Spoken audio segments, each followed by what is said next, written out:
all your photo, video, and voiceover needs, check out the fine folks at Blueberry Productions.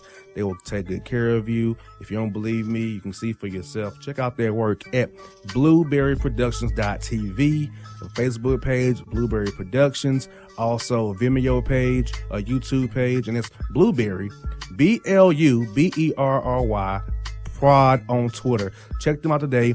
Blueberry Productions, great people, great work, great service. Hey there, your yard took a real beating this summer. Luckily, Scott's Turf Builder Winter Guard has your back. Just feed your grass with Scott's again this fall when the air is cool and the soil is warm. It's the perfect time to give your lawn a boost. If you do, Winter Guard will give your yard the nourishment it needs to help weak, thin grass recover and support root growth, giving you a greener, more resilient lawn both now and next spring. Guaranteed. Grab a bag of Scott's Turf Builder Winter Guard today. You'll be back to barbecuing in no time. This is a Scott's Yard. Hey parents, we all try to be extra careful with our children in the car, but then we get an important call or text. Remember, our children are watching. Make every drive a good example. Be in the zone. Turn off your phone. Visit childrenshospital.vanderbilt.org/BITZ to learn more about our teen driver safety program. Brought to you by Monroe Carroll Jr. Children's Hospital at Vanderbilt, the Ford Motor Company Fund, and the Allstate Foundation. Hello, my name is Travis Williams, President and CEO of Academics and Athletic Consulting, focusing on educating and empowering tomorrow's collegiate athletic leaders. My passion is for the education and genuine concern and care for today's student athlete. It's the centerpiece of my life's work. A college education, both in and out of the classroom, is a truly rewarding benefit. For more information on AAC, you can go to www.academicsandathleticsconsulting.com. Once again, www.academicsandathleticsconsulting.com. Or you can follow me on Facebook at Academics and Athletic Consulting, or Twitter at Coach TWill24, or Instagram Travis L. Williams 24. Or you can call me at 404-542-6079. Once again, AAC is very proud to partner with J.R. McHenry of the Bossman Radio Show, covering sports and entertainment across the country. Please tune in weekly for informative, entertaining, and expert analysis on today's sports and entertainment topics. Thank you.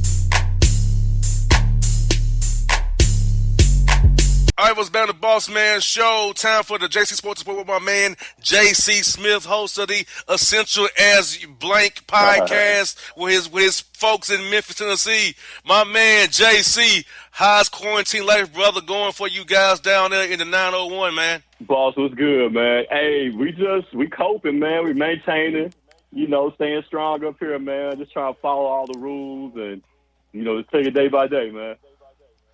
Bruh, are y'all doing, people doing Atlanta wild in West End Mall, doing donuts in the West End Mall, biker clubs filled up, fighting at Cumberland Mall with the Mortal Kombat Power Rangers kick my man did at the mall in that fight there. Then you got people in line for Jordan at Jimmy Jazz at Greenbrier Mall. So y'all tripping like that in Memphis, we're tripping over here in ATL, man?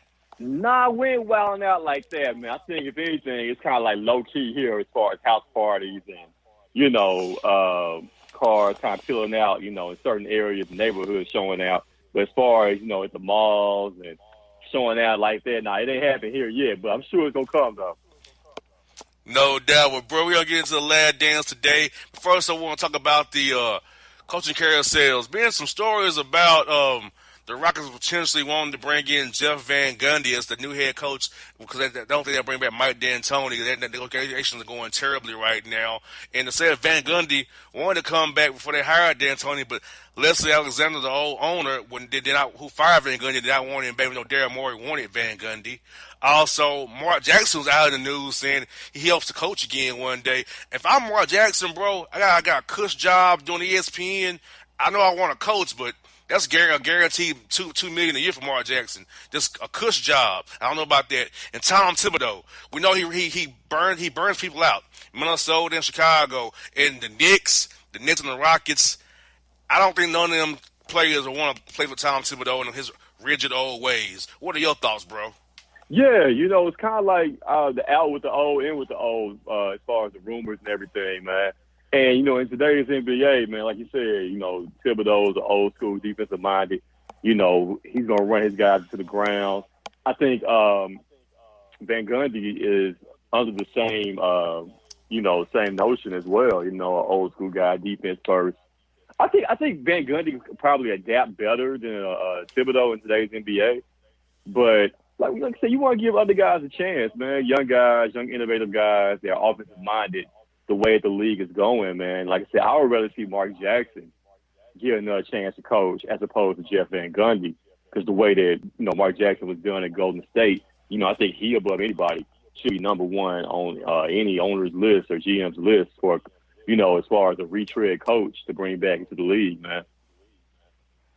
Exactly. He's young. He's young enough to do it as well. And also, NBA facilities are going to reopen this week. In some states that are open now. What are your thoughts on the facilities reopening as well? The NFL also released a plan. The facilities open up on May 15th. So what are your thoughts about the facilities opening, allow guys to work at the facility, but with really no games in sight coming without proper testing and bubbles and be able to contact trace and test, and when a plan for what happens when a guy does test positive? Do you quarantine the whole team or just that guy? You just roll the dice? So what are your thoughts, bro? I mean, it's interesting, boss, as far as that goes, because everything's up in the air. Everybody, of course, we all want to get back, get back to sports and, get everything opening up again. But, man, you got to be careful. You got to be cautious. Like I said, at this point, there's no talk of a vaccine until, maybe early next year?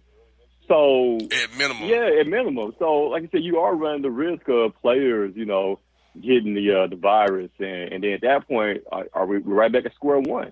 And we got to shut it back down again, man. So there's so many questions, and everybody has, proposed plans of how to do it. But like I said, once somebody, tests positive for Corona again, then okay, then what? Are we're right back at square one? And I think at this point, man, you just pretty much.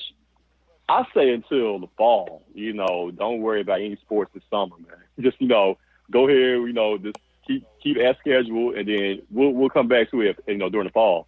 But right now, I wouldn't. If I was a player, I don't know if I want to come back and play right now, man. And what if you are a Greg Popovich or Mike D'Antoni or Brett Brown, guy in your mid-60s or early 70s as Popovich is, and you're in a vulnerable category?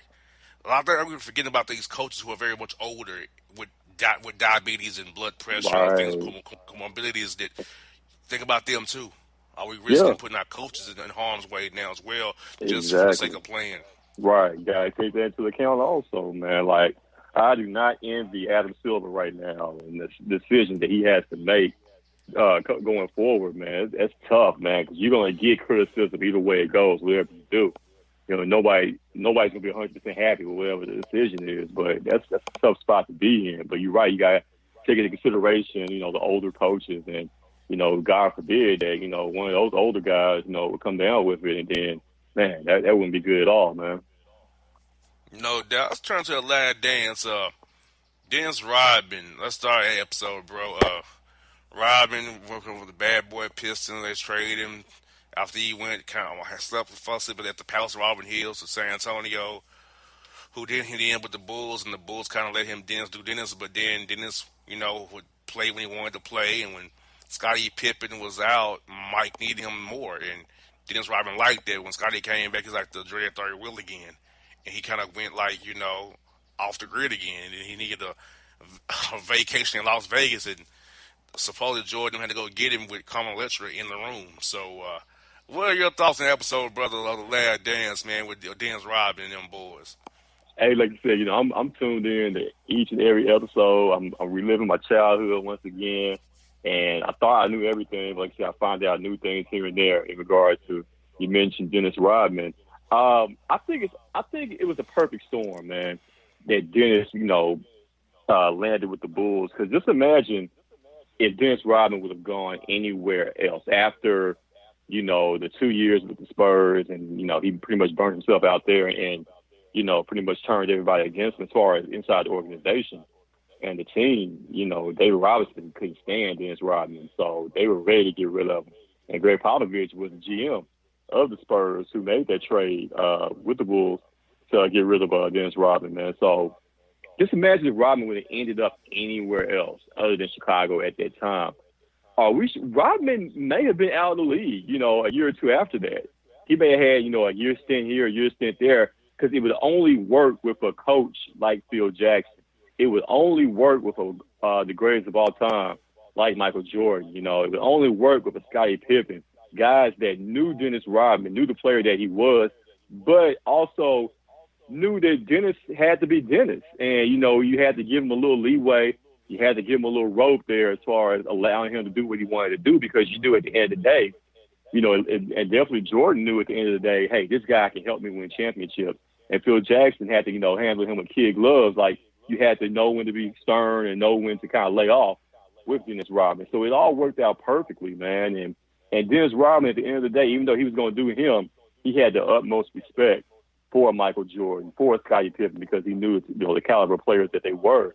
And at the end of the day, Rodman was a dog, man. When he was out there on the floor, you knew he was going to give you, all 100% of everything that he had. And off the floor, he didn't have to be friends with those guys. He could be able to do his own thing. So it all was like a perfect storm. It all came together perfectly, man, to the point, like I said, 6 championships in 8 years. And, still got some more episodes to go. Boss, I don't know if you saw the Horace Grant episode where they said Horace Grant was snitching, telling Sam Smith, some of the details going on, inside the locker room that led to that book, The Jordan Rules, which I read back in the day as a kid, man. And then also another story I heard about recently where Michael Jordan, he was a tough guy with his teammates to the point where, if Horace Grant had a bad game, and they're on the team plane going back home, Michael would tell the stewardess not to serve Horace Grant dinner, telling him, hey, don't serve him, don't feed him. Man, that's tough, man. Another grown man telling you can't eat, bro. How? How did that happen? Houseway. Yeah. And also the story about, how his mama, he was an Adidas guy. He liked Adidas. Yeah. They weren't really, but his mama pushed him in that direction, opened the door for this Jordan brand conglomerate with Nike, and how Be Like Mike and his commercials. He said his basketball was the reason he had those commercials. I mean, just think about this. His mother pushed him in that direction, got him the way he is now with Nike. Yeah, man. Like, hey, mom is the real MVP, man. She's the real president of Nike when it boils down to it. I can even imagine Michael Jordan, playing in some Adidas or some Converse in the NBA. I know he played in both in college, but in Adidas and Converse. But man, just think, no Air Jordan. I mean, even the Air Jordan, it would have been Air Jordan line with Converse and Nike. I mean, Converse and Adidas. But at that point in time, Converse, didn't really see, a scenario where a rookie could come into the league and have his own shoe. So like I said, it was a perfect opportunity for Nike. Because they were, like I said, looked at it as, maybe it was the third best sneaker at that time. So it was a perfect opportunity for them. And then also keep in mind, boss, their projections, when they signed Jordan at Nike and we'll come out with their first Air Jordan, their projections were going to hopefully sell what? Maybe, a couple $100,000 worth of shoes. And it ended up like, almost $100 million, man. So I think the projection was like $3 million. They were hoping to do $3 million in sales initially, and they ended up doing over $100 million off their first pair of Air Jordans. Man, That's crazy, man. That's gold. It was just like I said, perfect opportunity, man, where they could just strike and they never looked back ever since then, man. And bro, I was a little bit younger when Jordan was winning his first round of championships. I was like 4, 5, and 6. I had no idea that Mike Fratello, the czar, worked the NBA on NBC with Marv Oh Albert in yeah, 91, oh 92, man, 93. oh yeah, And Magic Johnson's no talking but would come in for the finals with him. I had no idea until yeah, this documentary, because I was like 4, 5, and 6 then when they yeah. was first 91, 92, 93. Yeah, I mean, it's funny you mentioned that. I've been going back watching the old games on ESPN Plus and everything, watching those old finals games. And yeah, man, that was the golden age of the NBA on NBC. Matter of fact, that was the first year, Jordan's first year when they won the finals. The first year the NBC started broadcasting NBA games. And yeah, Magic Johnson joined in on the telecast. Whose game is it? It's Michael Jordan's game. That's my favorite Magic Johnson line from when he was a broadcaster on the games there, man. But yeah, it didn't get no better than that. And hearing the opening song, come on, man, it doesn't get Round no ball rock, Yeah, John, Yeah. shout out to John Tesh. It didn't get no better than that, man. And I wish they could go back to those old telecast formats like that and the music and everything. But yeah, that was the best time to be an NBA fan to me, man. Yes, indeed. And also, Michael Jordan, they got on him for going to gamble Atlantic City, and they had Nick series there, and he liked to gamble with my man who headed to go testify in court for against the guy. Right. I mean, Michael Jordan loved to gamble, but if you got the money to trick off, I mean, do your thing as long as it don't, come back and bite you. Yeah, I mean, just imagine them reporting that now and how it wouldn't be a big deal. And I really don't understand why it was such a big deal then. As long as Michael Jordan wasn't pulling a Pete Rose, and betting on the games, and by all accounts, he wasn't doing that. He was betting on himself.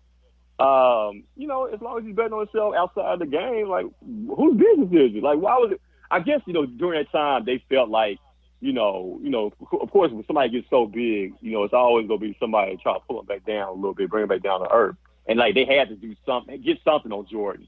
And that was the only thing they could find on him at that time was the gambling. So they made a big deal about it and speculations and rumors. And it got to a point where, I think even before Jordan's dad died and Mike set out those a year and a half, I think Michael Jordan was probably leaning towards leaving the game anyway because he was just tired of all the criticism and, everybody in his business. And, at a certain point, that can get very, very, very tiresome, and it could be a burden, man. And Jordan, he pretty much didn't feel like there was any other peak or any, another level that he could get to in the NBA at that point. And everybody's, coming down on him for his gambling, something that's not even their business. So yes, I'm pretty sure at that time he probably thought, you know what, to hell with it. I don't need this. Let me dip for a minute, get my mind right. And then when his dad passed away, when his dad was murdered, that pretty much sealed it as far as him definitely stepping down for a year and a half there. Yeah, he came back as 45. I remember that very well. Man.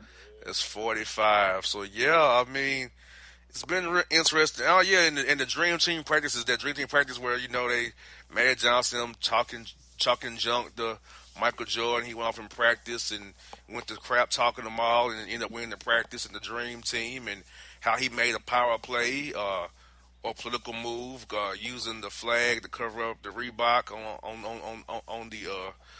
on the uniform or the jumpsuit there, and the Tony Kukoc thing, and how him and Scottie Pippen set out to punk Tony Kukoc there. Right.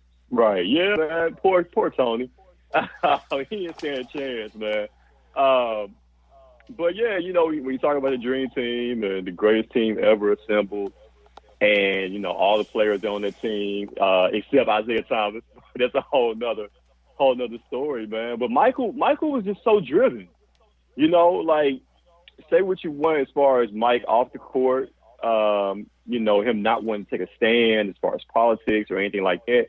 But on the court, man, like, the guy was just so driven to win, man, and to a point where he was just, diabolical, and the tactics he would use, to try to inspire other guys to get on his level.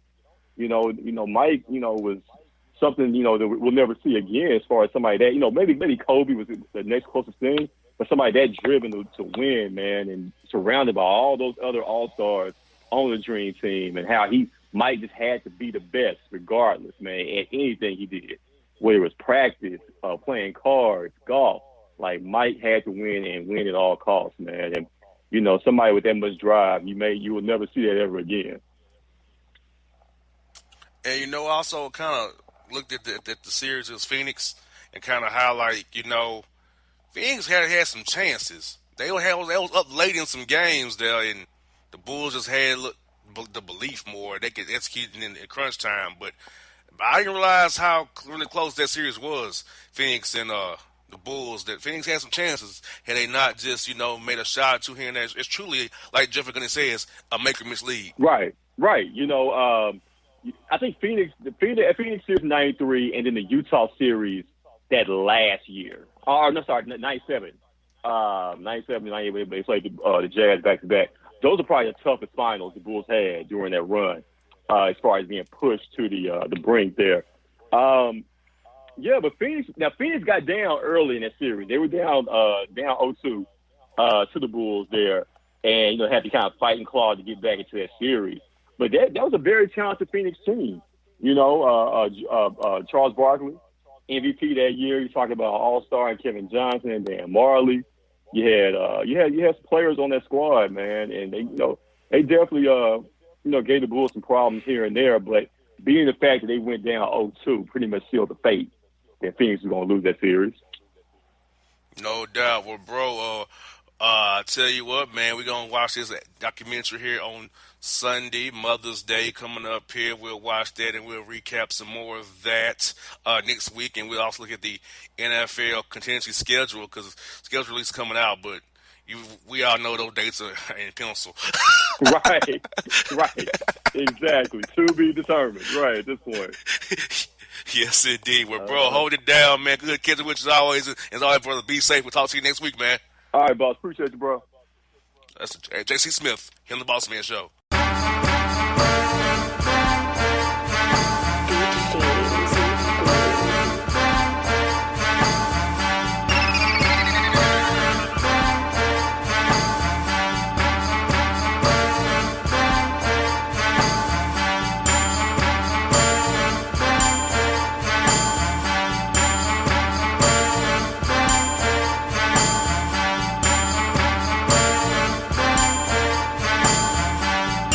Hip-hop fans, I got a great album for you.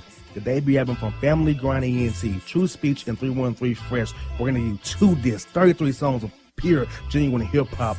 Albums available on iTunes, Amazon, Google Play, illstreetrex.com, and streaming live right now on Rhapsody, Beats Music, Spotify, Xbox Music, Slacker Radio, and SoundCloud. Check them out today. True Speech and 313 Fresh. Family Grind ENT. Believe in it. Get it. A gorgeous tan from Suntan City gives you an inner glow that relights the fire when you run into your first crush. Vicky, who was that? An old boyfriend. Lucky you just tanned at Suntan City. Lucky he's single. We're doing lunch tomorrow.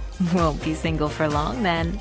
During Tour of the City, try all 5 tans, including spray tan, for just $4.99. Restrictions may apply. Click to buy now. Suntan City, let yourself shine. When you're a teen, you finally get to make some of your own decisions. Who are you going to hang out with? What do you want to be? Are you going to glance at that text while driving? Remember, a split second is all it takes for something tragic to happen. Be in the zone.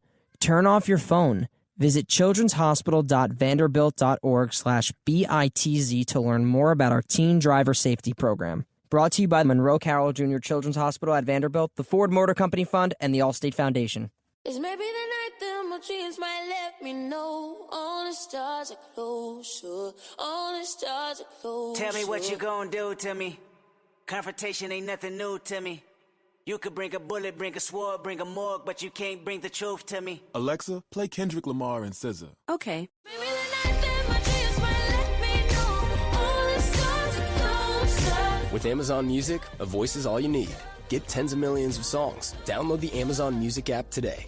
Yeah, it's your man JC, the host with the most, baby, and it goes down each and every Saturday night right here in the city of Memphis. That's right, y'all. It goes down at Clicks Sports Bar Memphis, baby.